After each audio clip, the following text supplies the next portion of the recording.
Hello and welcome. It's David with the Ag Forecast Network. Question of the week, of course, co-founder of AEI.ag, and we're talking about a Forecast Network question. We've been following it for 6 months, but it's one you've probably already seen the headlines for, and the headline is Purdue University survey finds Indiana farmland values up 14% in 2021. Here's the related question. We asked about the probability of top quality Indiana farmland values increasing by more than 10% in 2021. And 10% seems like a big number. And when we did in the background information, 6 months ago, as we looked at how often do we have these big changes in farmland values, we've seen many cases in the past 40 years of larger than 10% movements.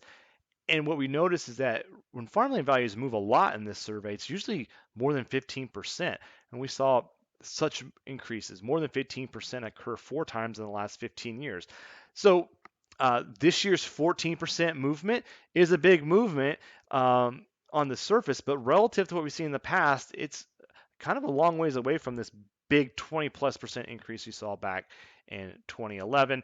So let's look back a little bit. In green is my forecast, and in gray is the consensus. The consensus started pretty low, around 40% probability back in February.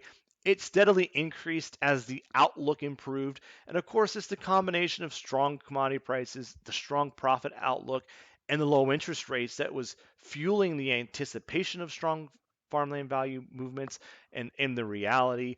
And we'll continue to watch this into 2020 with new questions.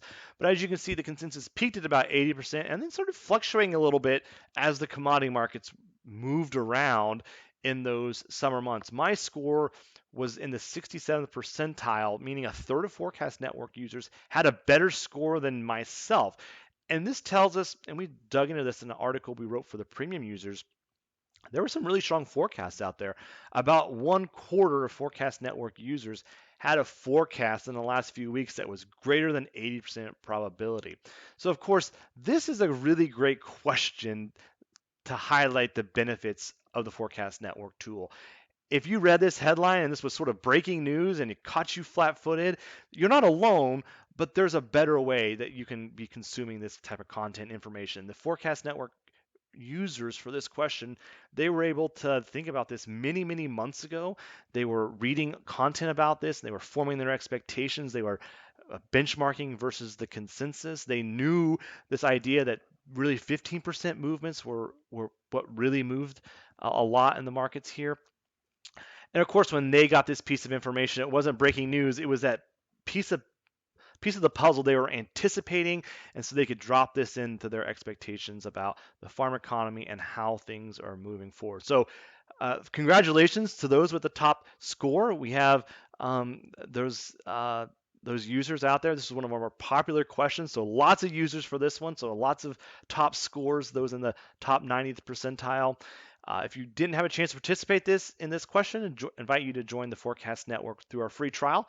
You can get started right away and see all the other questions that we have, from interest rates to inflation to yields. I invite you to join that today. Thanks so much. Stay curious.